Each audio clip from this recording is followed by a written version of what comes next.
Yeah, no, it's a total of 4 people. Also, last panel, feel free to pitch in after this round. Yep, exactly. So everyone, relax. Last panel, we did it. So here we are. Okay, so this is the indie game panel. I'm going to keep this very light, very casual. We're just going to have fun talking about weird video games. So I'm just going to start from the left here. If you could introduce yourself, talk about the project you just made, and what games are you playing right now? Just to open it up. Your left or the audience? Oh, stage left. Me? Yes, you. Okay. Hi, I'm Kate. I'm with Beardo Games. I'm producer there. We are making a very weird kissing game we're releasing for Valentine's Day next week. What games have I been playing? I made the mistake of putting this highly addictive twofold game on my phone, and I'm playing it to the point where my eyes get bloodshot and my blood pressure goes up because I can't put it down. So I'm gripped by that right now, to be completely honest. Hi, I'm Chris. I'm also with Beardo Games, and I'm also making the kissing game. I'm the programmer. What games am I playing right now? Smooth Operator. Well, Smooth Operator, yeah. You have the one that has Darkstalker characters. Well, yeah, Project Crosszone for 3DS. Real high quality stuff. So. I'm Laura Hall. I actually work largely in real life spaces, so I make a lot of analog games. I run an escape room game in Portland, Oregon, and then I do a lot of like street games and pervasive games and stuff, which sort of out of necessity are like just at festivals that I'm attending. And I've been playing The Witness and Oxenfree, which are different games, but both about wandering around on islands, sort of solving mysteries and puzzles. I'm Nina Freeman. I am a level designer at Fulbright working on Tacoma. I recently released Sybil, so I'm interested in like narrative, story-driven games. And what have I been playing? I'm addicted to Xenoblade Chronicles. I have a problem where I don't stop playing it ever, so I'm playing a lot of that. And I started The Witcher, and I decided to keep playing it because people said there are more butts. That's what the game started out with, and I was like, okay. There's a high butt ratio. Yeah. So I was like, I'll give this a chance. So I've been playing that stuff. Okay. I'm super curious about real space games, so I'm just going to dive right into that. What is a real space game? I mean, it's anything that involves people doing anything face-to-face, I would say. It's very broad. My background is in alternate reality games, which are games that would play out online, but it was about an online community coming together for, say, 3 months, and then you interact via email or text or whatever. It was IRC, and I was like doing this with a story that sort of changes course based on the needs and desires of the community. So it was like a symbiotic relationship with the creators of that game. So very puzzly, but also very deeply narrative. So that's sort of how I approach all of the stuff that I design in the real world. Now those sorts of things tend to manifest in escape room games, which are becoming more and more popular. And then the premise of that is like a group of people or individuals are locked in a room for generally an hour. You have to solve puzzles and get out or not in that time. And then sort of the degree to which there's a narrative baked into that can change based on the whims of the designers. All of mine are very heavily narrative, which is an interesting design challenge. Do you interact with like actors and whatnot, or? Yes. Awesome. Yeah, there's a lot of theater background. Yeah. Very cool. Okay. So I mean, being a game designer is kind of a weird profession or hobby, and especially for like older generations. I was like, how do you describe what you do to your grandparents? Like when you're talking to your grandpa, like what do you say you are exactly? You wanna? Well, I played a lot of games growing up, as a lot of people did, so my parents were pretty aware of games, and like, they don't play any, but I mean, they're familiar enough with them that when I started making games, they were like, that's no surprise. So, well, would you say that they got it, though? They don't play any of them, okay. But that is just because my parents are the kinds of people that, like, aren't super excited about technology in the way that I am, but they're like, it's cool that you are. But, yeah, it's weird for me personally because I make a lot of games about, like, sex and sexuality, and that can make some people uncomfortable, and I've definitely gotten that response from certain family members who are a little scandalized by what I do.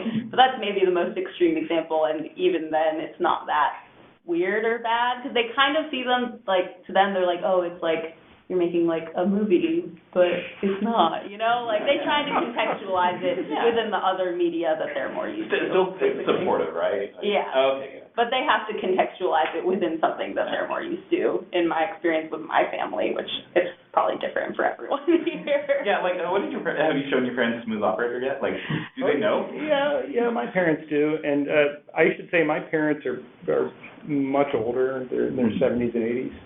And my mom is sort of blanket supportive, but it's like that. It's like, oh, very nice, great. But my dad is one of the last surviving humans who's never used a computer.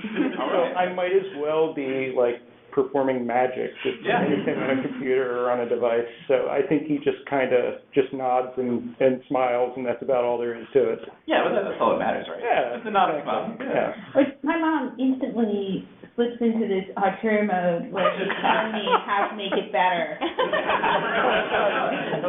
She doesn't play games, and she doesn't know games, but it's just like, here's the thing. She's like, well, you know what? And it's really interesting. Yeah, encouragement.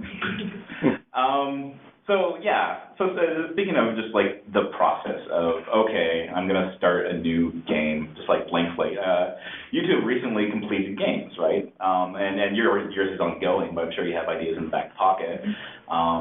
So like, what does that design process look like when you go from like crazy dumb idea to something that's developed, and could you like guide me through that a little bit? Well, for us, being developed doesn't preclude it still being crazy dumb idea. And we get a lot of generative energy from game jams, and anyone who's interested in making games, whether it's a hobby, whether it's a profession, anything, if they do as many jams as you possibly can. But each game jam we do, our small 3-person team ends up with a list of about, I would say, 100 to 200 ideas. And some of those ideas are way too big for a jam, and some of them are dumb, and some of them are throwaway, and some of them are just so obvious with the theme of the jam. But we also end up with this kind of like parking lot list that we always are ready to reprioritize across and make a goofy, dumb thing in the future. So. You just organically like pick the one thing out of thousands of like this is the one. It's kind of things that have it has to have to be a candidate. It has to have kind of a synthesis of a creative direction, a gameplay mechanic, and a scope that all work together and seem feasible. And there were some early Beardo projects that didn't knit those three things quite perfectly, so they didn't necessarily proceed. But when we hit across all those three things, we get really happy. Yeah. So Smooth Operator fits in that then. Eventually. Yeah. It was a little harder. We've gotten a lot better with idea curation since then. So like, what are some failed ideas? Now, don't give away anything that you're going to use, but I mean. One time we got very hung up on our artist had an idea about a game where you eat food and you catch crumbs in your beard, and you get more points for getting more crumbs in your beard. And his beard is like the stick. And so it was like, what's the like how does this and so we like it, we may revisit it, but when we revisit it, it'll have a lot. It needs to be just more than a sense of like, people get food in their beard. But it's a struggle, though. Yeah.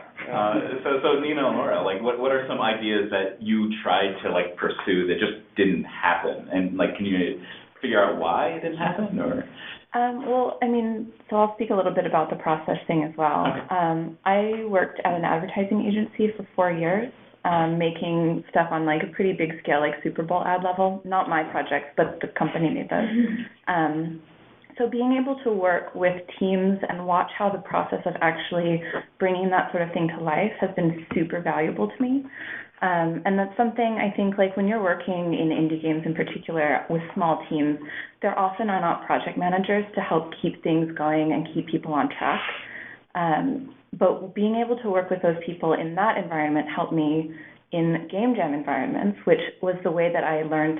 I've done global game jam for like the last 4 years, including the one that just happened. That was the thing that taught me how to understand what my own potential and my own scope was, and like knowing that intimately has helped me actually ship stuff, basically, which is, you know, how you learn like what works and what doesn't. So ideas that don't work, I would say, like, we spend a lot of time sort of trying to get to that point, like just churn through as many ideas as possible, and then when you find the one that is going to be good, it just sort of suddenly makes sense in game jam environments in particular. And then like in puzzle situations, like you just do tons and tons and tons of play testing, and you learn very quickly what's happening well when people are, or when people just can't get through stuff, so.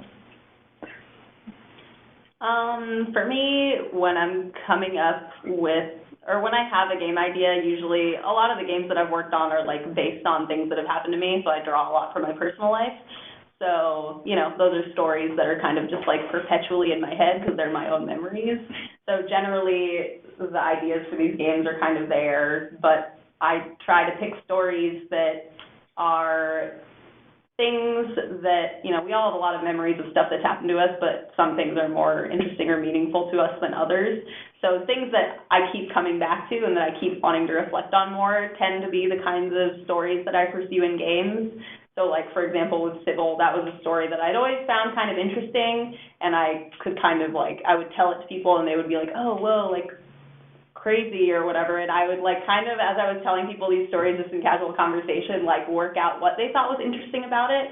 So I tend to go with those ideas where I'm like kind of chipping away at what's interesting about an experience I had over time, and then eventually like come to a mechanic that I think would be interesting to explore that story. And generally the ideas that don't work for me are the ones where I'm like, oh yeah, that experience is interesting, and I like write it down. I'm like, I'll think about it more later and see if I still want to dig into it. And if I don't feel that way a couple months later, then that's like a failed idea because I don't want to keep coming back to it, and then I just don't pursue it. So for me, it's like, can this story hold my attention for long enough to want to pursue and like develop into a bigger thing? Yeah. Well, you come from a pretty strong poetry background, right? Mm-hmm. So is it more like you look at your successful poems that people really responded to and explore those, or like how does that translate well, I guess? With poetry, like, I did poetry in undergrad, and I like worked in the sort of Brooklyn and New York City poetry scene for a while, but not necessarily, like, I did some readings and stuff, but it wasn't like I was some like huge published author or anything. I was just sharing my work with my friends. So poetry for me was more of a way to learn how to write well and how to write in an interesting way and how to like kind of find my own voice as a writer. That's largely what I accomplished when I was doing poetry. And I certainly have drawn stories from poems I've written into games, but I think that my current like game design practice is largely separate from that, other than like I learned how to write from writing poetry, so that's always going to be a truth, but I don't really go back to my old work as much anymore. I definitely did when I was starting out, when I was trying to get ideas, but I've moved a little away from that, although that is always like the base for my writing skills for sure. Very cool. So let's talk about game jams. I'm fascinated by the concept of game jam as something that really produces sellable products.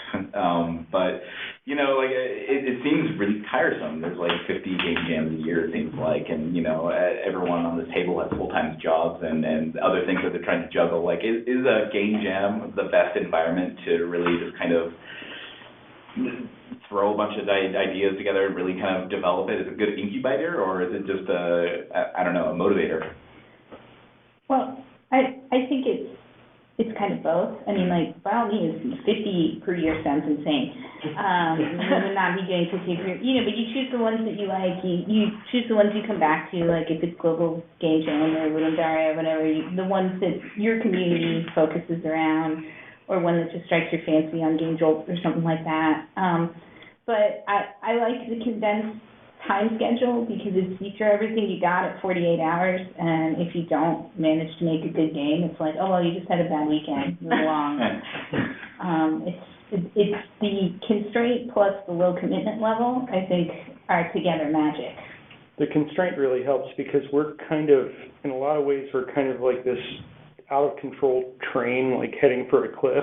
In a lot of ways, it is tragic a way as that sounds, but I feel like doing a game jam helps us kind of pack that all in because we know that it's got to be done, and it's terrifying. Time to go off the rails. Yeah, exactly. Exactly. But you won't be fired. Yeah, it's terrifying though. Like when you get to that last 2 or 3 hours, it's like, yeah, it's really terrifying for me at least. Yeah. For me, like a lot of my projects tend to be really lengthy. So doing just a weekend project is so nice because you're constantly focusing on this like super far away goal, and it's often hard to know if you're making progress or to feel like you are. So like to have something done by the end of a weekend and you can just like walk away from it and it kind of doesn't matter if it's good or not, but it's done, and that's what's important. That is super satisfying and like actually helps me to do better on the long-term stuff. So it's almost like a confidence builder on this, like, you know, really like boosts. Yeah, like I am a game creating god at the end of it. You know? I like that. Yeah. For me, I think actually one of my like most transformative experiences as a game designer was this class I took in graduate school, Bennett Body, called Prototype Studio, and in that class it was a game jam a week for a whole semester, and you could only join the class if you had programming skills to show for it because it was like a digital game focused class. So it was kind of like programming boot camp and like design boot camp all over the course of the semester, and it somehow didn't destroy us, and a lot of games that actually shipped came out of that class, like I don't know if anyone's played Rooftop Cop, but all the games in that collection were made in that class. A game that will be coming out called Soft Body was worked on in that class. Sybil was started in that class. I could go on. Like, there was a lot of games that students in that particular class, like, ended up shipping because we had to, like, seriously make a game once a week for an entire semester, which is, like, insane. But it helped us, like, it was interesting to see, like, people in the beginning, like the first couple of games that were made were kind of bland, but then as the semester moved forward and people were just churning out games after games every week, people started to find like their voices and what they were really good at and interested in as designers. So I think, you know, just chipping away at that stuff really quickly can help you find what you really want to do in games, because you can make a game about anything. Like, games are such a huge medium, but being able to like get through all your ideas really fast can help you focus in on what you actually care about. And it was cool to see, like, I went through that in that class, and all these other people did too, so I was like, this is amazing, everyone should do this. That sounds like the fun version of the dreaded, like, actual, like, the dreaded corporate, like, game death march, you know, where you have, like, 3 months of, like, you know, just programming 24/7. Like, this seems more, like, compact than that. But, so, like, if you guys like being in the indie sphere, like, I mean, if you all, you know, became hugely successful, and you are going to all be hugely successful, you know, would you like to have, like, a 20-man studio? Like, would you like to have that kind of freedom of budget, I guess? I feel like you're jinxing us all by asking. Yeah, I know, I'm sorry. I'm sick. Like, that makes me really uncomfortable, but... Well, no, I mean, you're all going to be successful. But, I mean, I think the idea of, like, yeah, here's your creative palette with unlimited resources, do what you will. It's like, who wouldn't find that? Except for people who are really like, I work by myself, I work at my space, that's it. It would be cool, but I don't know if that's what's in the cards for us, and I don't know if that's what we're shooting for either. Of, do we just keep working as a 3-person team and doing what we do in a sustainable way would also feel really, really successful. So. Yeah, well, I mean, it sounds like you just wanted to grow organically into whatever, right? Yeah, unless you're granting the wishes. Well, I think it's really easy let me back up a little bit. I like being indie because it means that if there's some game idea that we come up with that we really feel invested in, we can make it. If we think that it's a game that's worth making, we make that call. Whereas I think if you work for a bigger studio, I think the bigger it gets, the more likely it gets that you're sort of moved by forces that aren't within your control. And I'm not saying that that's necessarily a bad thing, but I think that, because you can always create that game that fills the space in the market that nobody's done before. But I think that, what am I even trying to say? I'm terrible at this kind of stuff. Forget it, I'm going to shut up now. No, I get what you're saying, though. Like, you like the ability of having that creative freedom, ultimately. It'd be nice if that translates to financial success, but, ultimately, for you, this is more of an artistic piece than it is a financial piece, right? Oh, it could be a financial piece. Well, I'm not saying it has to be, I guess my point is that I think when you're a big studio, it's easy. It's very tempting to go with the safe route. Not that I'm suggesting that we don't go with the safe route, with ideas, but I don't know, does that make any sense? Yeah. No, makes sense. You're good. Okay. When there's a large investment of money, you're way less willing to take risks. Exactly. Yeah. Exactly. And the bigger that amount of money gets, the more, the more likely you are to make Assassin's Creed again, So, I mean, And human investment. It's just like people are like making their livelihoods on these games and have to have their insurance and support their families and stuff, which is a huge factor, I think. Yeah, so do you want to do your first-person shooter, or do you want to make a game about, like, I don't know, a dung beetle? Yeah. I don't know. Katamari. Yeah, totally. Okay, so I'm just going to move on to something a little bit lighter. I got a bit ahead. I really like VR. I don't know how everyone else feels about VR in the indie scene. It seems like both Oculus and Vive are kind of really pushing to, like, come on, indies, you like VR, really kind of, like, courting the indie community. And I just want to know, like, is that something you guys are interested in? Is this a risk that you're willing to take? It's such a new creative space. I just don't know what to do with it. I mean, we'd love to do something in VR. Right now, it's got some kind of high startup costs for us, not just with the actual getting the rig, but more just like the intellectual human capital startup costs a little bit. We're not there in the next few weeks, but, by the end of the year, maybe we will be there. I would love to. It's another tool. It's another medium of expression. Do you have any, like, ideas that are brewing about what you could do in a... Oh, of course. Of course. So, people get food in their beer. Food, beer, tea. Yeah. Mario board. I can see it now. I mean, but, like, I'm more curious about, like, the narrative, like, translation, because I think it's such a distance from looking at a flat TV screen. I think, like, the way emotions react to those things is going to be a bit different. Yeah. Immersive. Well, they're starting to become, the way that there's a language of cinema that is expressed in, for example, like camera angle or like the use of light and shadow in film. They're starting to become a language that exists specifically for VR. There's a lot of things that you experience when you're in that space that there just are not words for. And they're starting, like the sense of presence, for example, your awareness of your own body, but through just your own vision, and like what your brain thinks is happening. But like the use of like claustrophobia as a mechanic is something that's totally new. And like until the tech is a little bit further down the line, we kind of don't really know what's even possible.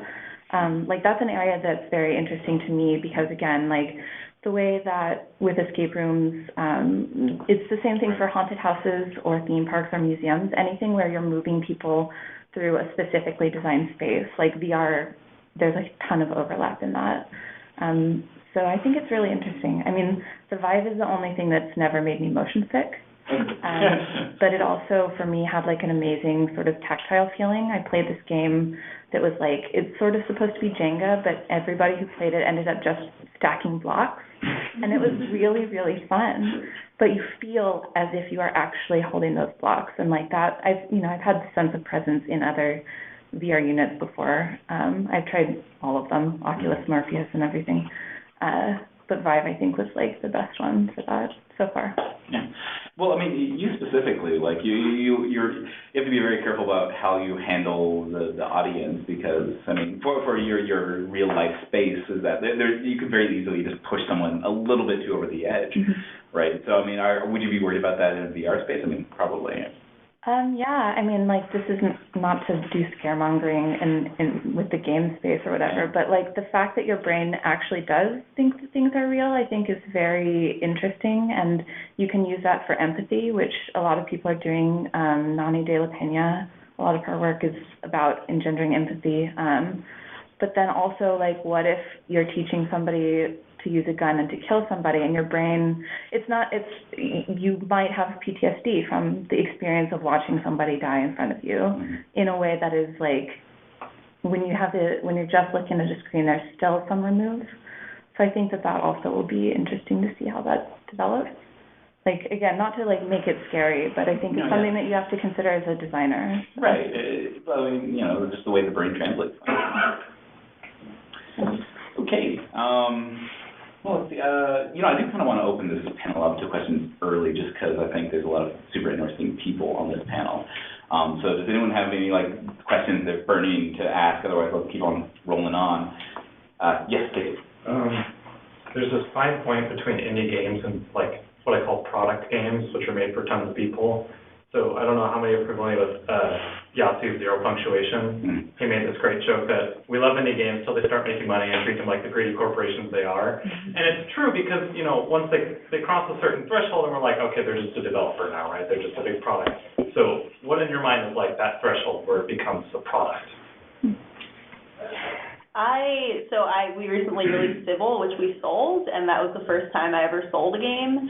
And after I did that, I stopped even thinking of myself as an indie game developer, because I honestly don't think there's an indie scene. There's just a lot of people making games now, and I feel like that's really what we're all talking about. It's just that like people who maybe have no funding, or people who have left AAA, or whoever are making games, and that's like hard to categorize, but we want to categorize things, so we use the word indie to do that. But like, I don't know all of these indie designers, like there's tons of people, so I don't like to talk about it so much as a scene, but as like a phenomenon of just more people making games using different, tool sets or funding platforms or whatever, because there are so many different ways.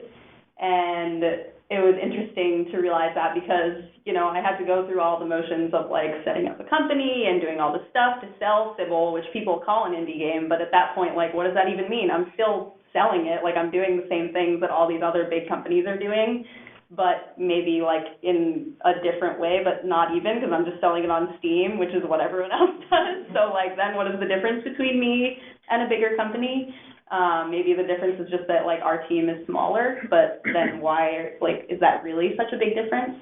So I don't know if I have a good answer to the question, but I do consider like the game to be a product, but I don't think that necessarily devalues it in any way in my eyes. It's just like I want to make games and I need to support myself somehow, so I sell them. And I think of it as art, but it's also a product. So I think that these things have more blurry lines than we often acknowledge. Yeah, and I think some of that definition of indie versus not indie is antiquated because it goes back to when you had a publisher or you didn't have a publisher. But since such a huge, the barriers for self-publishing have come way down through things like Steam, that it's just not as meaningful anymore.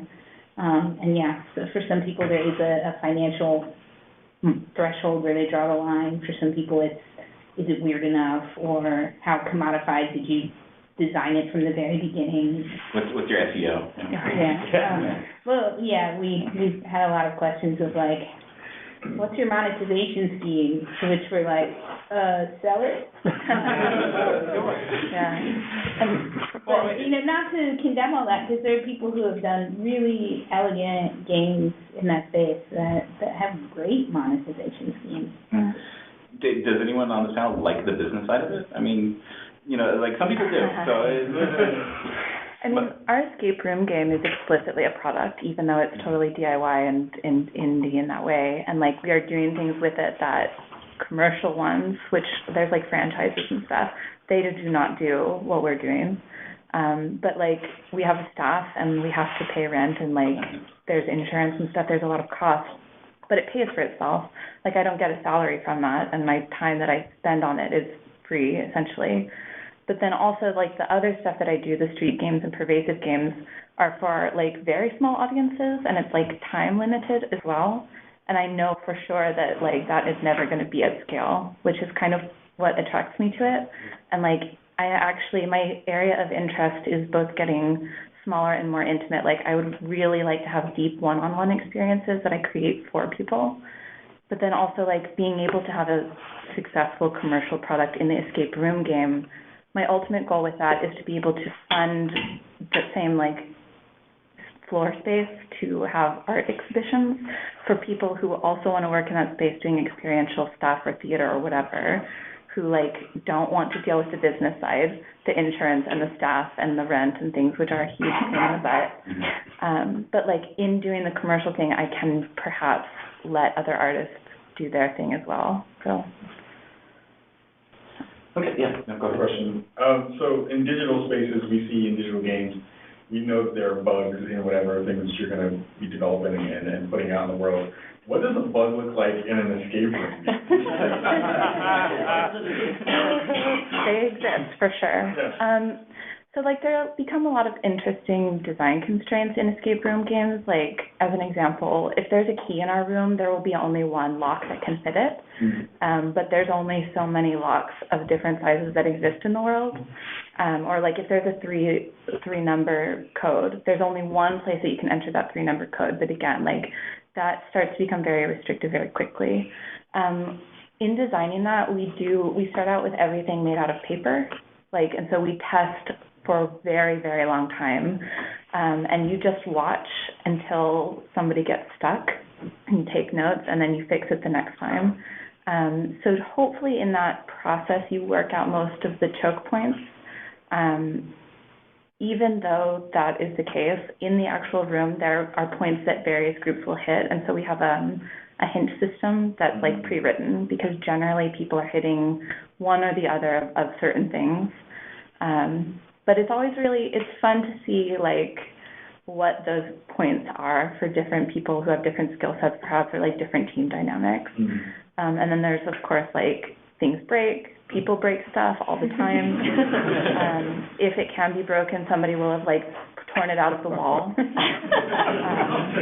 So learning how to, like, lock that stuff down and make things break-proof as much as possible is part of that as well. So on my little cheat sheet of notes here, the horrors of community management and marketing in general, which I think is like, yeah, I feel like, as indie developers, it's very hard to, like, not only publish a product, but also, like, support the product throughout its entire lifespan. So how do you guys balance that of, like, continuing to support a product at the same time, wanting to move on to the next thing and not having an army of people to kind of do that for you? I have a lot of thoughts on this. Because community management was my paid job before. So, like, in my opinion, that's a full-time job for somebody for anything, really. And it's very, very difficult to do that and then also continue to make stuff. So. For our stuff, I tend to be, like, pretty hands-off, and most of my work goes into just getting people to know that the game exists, like, before and when it comes out. And, like, on our team, I'm, like, the person who does all of the talking for everything.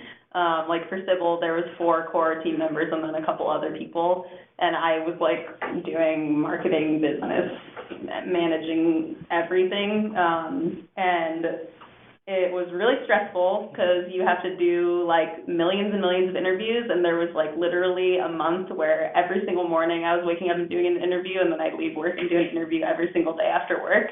So it gets really exhausting to do alone when you're also doing all that other stuff. So my advice to people is always, like, know your limits and, like, just, like, set, like, you're going to, like, start doing marketing then and stop then. Like, have a hard deadline to yourself where you start saying no to people if you can afford to do that. if you feel like that's okay. But learning to manage your time becomes, like, the biggest challenge, because it's just really easy to get overwhelmed with, like, communicating with people, especially if people start to engage with your game, like, they're going to want to talk to you about it, and that is there's a lot of people out in the world. So it can get overwhelming really fast. So I think anyone who has a team or can pay people to do that, like, definitely do that, because it's hard to do by yourself. And people underestimate it, I think, most of the time, but it can take up even more time than development. Do you feel like you're on the hook for replying to all these heartfelt letters that you get? Oh, yeah, I respond to everything. Okay, so you respond to every single one. Yeah. Okay. Not everyone does that either, but I'm really committed to doing it, and I do it, but it's really hard, and if you can afford to hire someone to do it, do it. Otherwise, time management skills are key. Yeah, this is going to be a super meta question then. Like, do you feel like the conference and convention junket is a good way to kind of get the word out about your game? Do you feel like this very thing is like is super effective, or you just kind of do it because you want to do it? I think for us, it's a combination of both. Yeah. Good. I like going to events, I like talking to people about the game. We go to events, we get some kind of coverage, but we also make lots of friends, and we have fun, and yeah. Very cool. Okay, well, I'm going to continue opening up for questions if you guys, yes. So kind of the question of celebrity with podcasting and streaming kind of came up in the last thing. With indie games, of course, we're a lot closer to we don't have like a big corporate logo to hide behind that kind of anonymizes people who make the game. How much, I think especially, I don't know if you have a company now exactly that... yeah, technically. but how much do you see yourself as the face of the company? Or, you have Beardo Games, you have the logo on your shirt. Is that kind of who you want people to see, or do you want an individual to kind of emerge as the face of your products? Do you want, not celebrity, like a high rock star style necessarily. I think for us, since there's three of us and we have a very even kind of weight across, the creative process in our team, I think that's part of why the logo emerges, is because there isn't one spokesperson who owns the whole thing for us. So it's kind of a different experience than making stuff about your own individual experiences, where it would be really weird for someone on your team to be like, well, when Nina was a teenager. Yeah. Yeah, for me, I tend to be like a more public-facing person, so a lot of the reasons why anyone bought or cared about Sybil is because I tweet a lot, basically, probably, I think. I can't really say that for sure, but my approach is just talk to people and be really visible. That seemed to work for the stuff I've worked on. That has its benefits. It has its pros and cons, obviously, because it can be emotionally exhausting to put yourself out there like that all the time. But it can also be a really effective way to get people engaged with your work, because people like to have conversations with other people and feel involved in what's going on. And I think that that's really important, and I enjoy that when other creators do that with me. I like engaging on that level with people and with other game designers. So yeah, I definitely take that approach. And yeah, a lot of the stuff I work on is based on my own life, so I have to kind of talk about it. But also it's a story, so if my teammates were talking about it too, that would be fine. I just tend to be the one who does it most often. So I don't know. Yeah, I guess for different games, they're different, and for different teams, there are different ways of getting the word out and of presenting yourself. I guess, the company that produced Sybil doesn't have a logo or anything, and we're not it's just there to set up a Steam account basically, but we're really just about being a team that I often work with lots of different people, so I'm often the designer, but the team that I work with changes a lot. So that's, I don't know, I don't know if that's a unique experience or not, but I'm always working with lots of different people, so it's hard for me to have one team. But I also work at Fulbright, which is a company with a team and a presence, and Steve is more the face of that company. So it really just depends, I guess. But yeah, it's complicated. Okay. So, I mean, I'm just gonna bring it back to another light question. So, you know, I think all of us are game nerds, right? You know, I think every single one of us has played games growing up. Like, could you, like, pull back to your childhood and really think of that game that really kind of pushed you into, like, oh, I want to be making these? Like, what convinced you that you wanted to not just be a consumer of this product, but also a producer of this product? Like, what really pushed you forward? I didn't know I wanted to make games necessarily when I was a kid. I knew I was very engaged to it, but I can say kind of like two formative games for me, like Resident Evil 2 was very engaging for me, and like, oh, like look how art directed this is, and look at that camera angle, and look at how that made me feel, and stuff like that. It was very high impact. I mean, at the time I was probably more interested in writing than coding, but it was grabby. And then like another one, just in terms of like a central experience of playing a game was Jet Set Radio. And that was later, definitely, but still like, yeah, this makes me feel something, for sure. Did it make you want to, like, make Jet Set Radio, or just... made me kind of want to be, like, in Jet Set. Like, with some giant headphones and, like, can, and, I didn't start programming until I was much older, and I guess I never really thought I would ever make games when I was growing up, but I think looking back in retrospect, there's a whole sort of set of games from my early childhood, mostly for the Atari 8-bit computers, but also I think a lot of them were for Commodore, like Necromancer and Seamus and Blue Max. There were a bunch of just these weird games that were actually on cassette, of all things, for the Atari computers, that just were, they were just such a weird, there was one called, was it Alley Cat, I think? Just this really weird set of games with all kinds of crazy ideas. And a lot of that kind of got swept away with things like the Atari 2600 and the, well, I guess not so much for the Atari 2600, but like the NES kind of homogenized games in a lot of ways. But that stuff I always think back to. So it was hard to make those games, too. It was incredibly hard to make those games. For me, I grew up playing, like, text-based role-playing games on, like, a local BBS, and then I played a MUD for many years. And, like, I can see now how those influences things that I'm interested in now, like the community stuff, and, like, I read a lot, and, like, the text-heavy part of it is something that I'm really drawn to still, even though in the environmental design I do, like, there's no text at all. But I would also say Myst probably is extremely formative. Yeah, I also didn't really think I was going to make games until I was much older. Like, I thought I was going to be a poet when I finished undergrad and blah, blah, blah, and then I ended up randomly starting to make games. And actually, the games that did get me into making games and that inspired me to start doing it were, like, Dysphoria, Kentucky Route Zero, and Gone Home. I basically played all three of those, like, right in a row around the same time and was like, what? And then I was like, I'm going to do this too. And I was kind of inspired, too. My, like, best friends growing up, Melanie and Brittany, had gone to school for game design, so I kind of was aware that someone was doing that.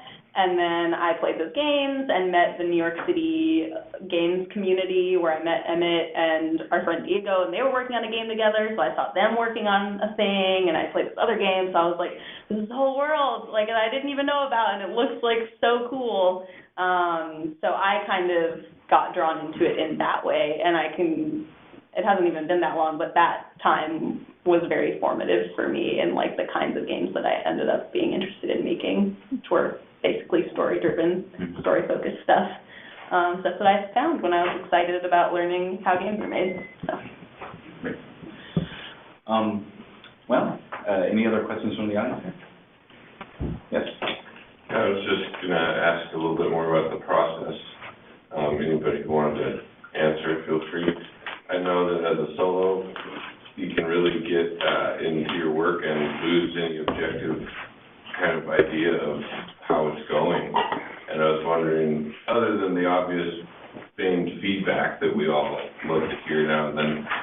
If you have any personal tricks you've come up with to kind of get over the dense, you know, ceiling that starts to hang over you as you're deep in another week of, you know, coding, no one's seeing your work, and I don't know, it's just, a lot of you guys do work in teams, but I'm guessing at some point you've done some pretty heavy solo work. Yeah, and everyone on our team gets too close to the thing a lot of the time, and you can't even see what's going on with it. And we've benefited a lot from participating in the community of developers, Portland Indie Game Squad up in Portland, and that's very valuable. It's the worst demoing early builds to developers because everyone wants to tell you how to fix your game, but at the same time, they don't pull any punches because they know exactly where you're coming from, and so even if you don't want, like, no, that's how you make your game, but you don't want every nuance of what they're telling you, they still are going to give you just an immediate read on what's working, what's not working, your UI is broken, the mechanic's never going to be fun if you do it like that, stuff. And it's developers at all different experience levels participating in the community, from people doing their first, you know, tutorial type stuff to people who have been putting games out. It's been great for us. Cool. Never go with your first idea. Yeah. It's always there. Even if you end up going with the first idea, ultimately, always come back around to it. We are so fortunate, I think, that we didn't make some of the first games on the list. Well, and you know, we've mentioned jam games keep coming up again and again. It's like, never do this first thing that comes to mind because you'll regret it. You'll definitely you can do better. Just keep working. You'll have a better idea. I guess for my process, it's different from working in digital stuff, but like a lot of the time we're asking people, what do we want people to feel, and what are we asking people to do, right? So like, you want things to be as much fun as possible most of the time. Like if you want an empathy game, it's not necessarily fun. Like maybe you want them to feel awkward, right? But that's the point. And like, so sort of focusing on that and always keeping that in mind. And then also in our process, because we do so much play testing, by the time we're actually getting to the point where we execute like object construction, it's very clear if it's going to work or be interesting. What we always end up with at the end of game jams, though, is like basically a working tech demo. Like it'll have kind of minimal assets and stuff, but it's really generally not very polished. It works and it's fun to play, hopefully, but it doesn't look great. But that's kind of all you need at that point. It's like, is it fun? You know, just sort of focusing on that, I guess. So for me, with Sybil, towards the end of development, it was like total hell. It was just Emmett and I who was sitting in the back. Like basically, we programmed the game together, and I did design and like all the writing.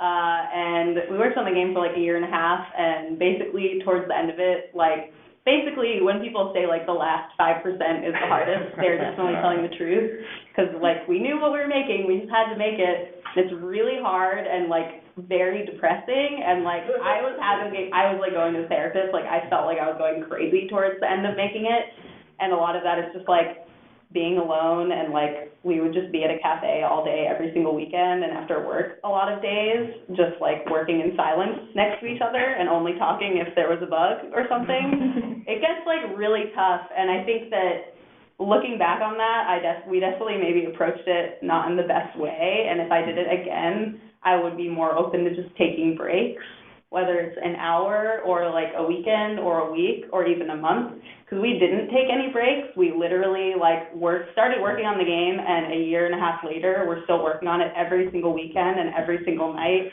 for entire days for hours, and it was a really like bad idea. I'm proud of the game, but mentally like that was really unhealthy. So now I've learned to embrace taking breaks and like not letting myself feel like that will ruin the game. Because I was getting into this mindset where I was like, now I know.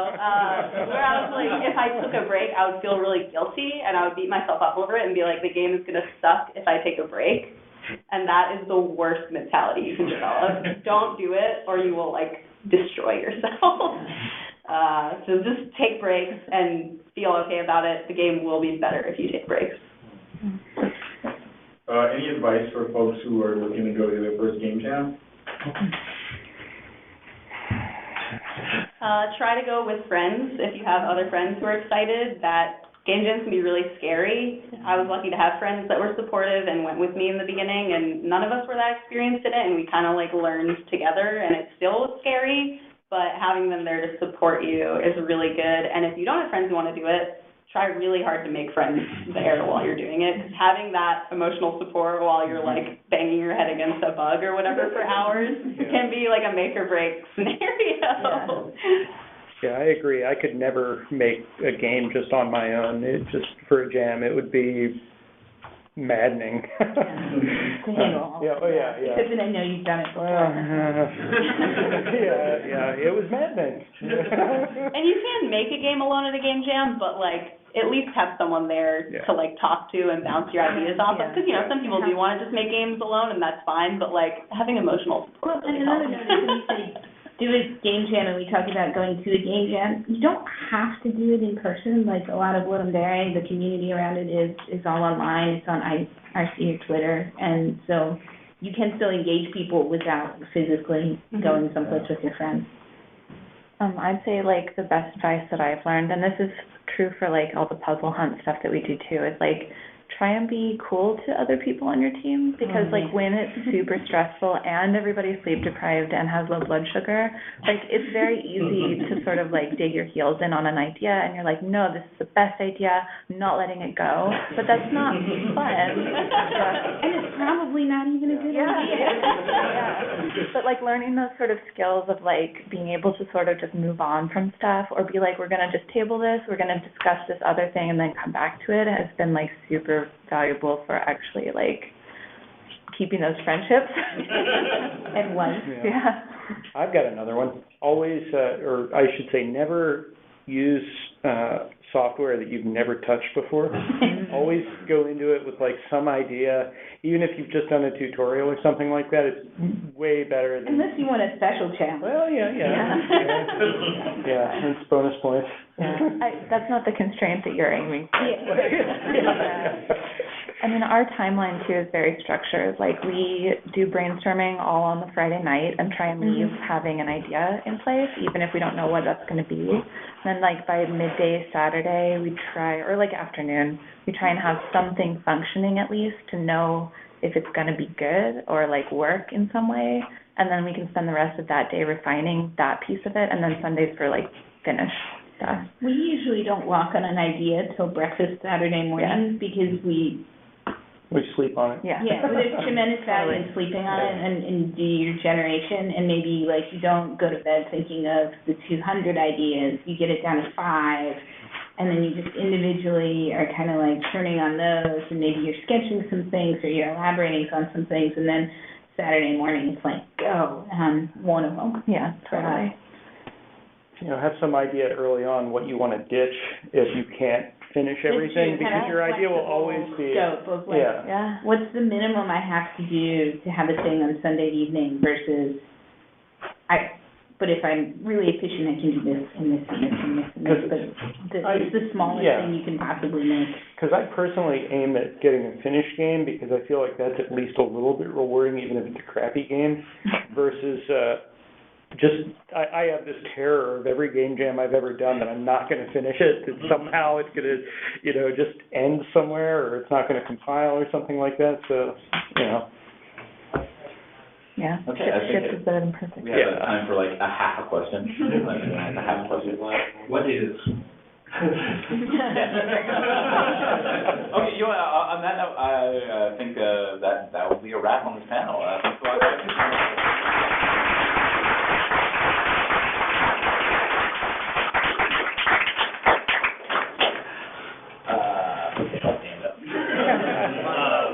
You guys don't have to like vacate your panel, we'll just talk from over here. So that was OGSC16.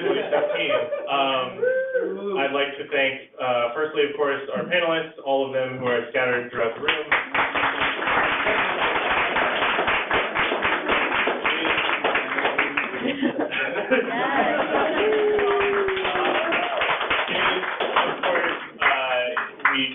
tremendous thanks to all of you for giving your time to us, to allow us to poke you with questions in front of a room of people. That's all very nice, and we very, very much appreciate it. In terms of other thanks, of course, Think Play is underneath the English undergraduate organization here at the University of Oregon, and we would love to thank them for all of their support in getting this room and getting the catering set up, that sort of thing. We'd love to thank all of the people who had some games to show. That was really cool. I'm glad we could throw that together, even if it was really quick. But that was really cool. And of course, thank you to everyone who showed up throughout the day, moving in and out. All of you who are still here now, congratulations on making it. It's been a long day, and it is only with the support of everyone here that we were able to make it through. So, and very sincere gratitude to everyone who has made this event possible. Think Play, the group that runs this, that I'm the co-president of with Anna over there, and a couple other steering committee members scattered around the room, Christian, Casey, Nate, and Tessa was a steering committee member last year and has been helping us out all the time, so I'm going to thank her as well. Think Play is a group on the University of Oregon campus. We meet here on Wednesdays from 7 to 9 p.m., and if you like video games or this sort of thing or other things in this vein, I definitely recommend to check us out. You don't have to be a student to come. We, welcome everyone. And actually next Wednesday, we're going to have Lana Polanski, who is a very celebrated game writer who should be known by all of you if you don't know her already. And I'll be posting plenty of her reading material online so you can catch up. But yes, Lana Polanski will be Skyping in next week, and we have a bunch more fun activities planned for the rest of this school term, as well as spring term, looking out into the future. And all of the talks that you heard today will be online in some form, probably YouTube, probably YouTube, and probably within the next week we'll try and get them out as soon as possible. Stretch goal would be to have some transcripts. That would be really cool. I don't know who's willing to do that. I might have to do that. Yes. I can give you the exact text of my talk because it's literally right off. Well, you gotta give me one job. But yes, again, thank you so much to everyone who could make it out here. Those of you who came in from out of town, we wish you a safe trip home. And those of you who are from here in Eugene, thank you so much for coming out. It means a lot to show that all of you guys are here. And we will see you next year.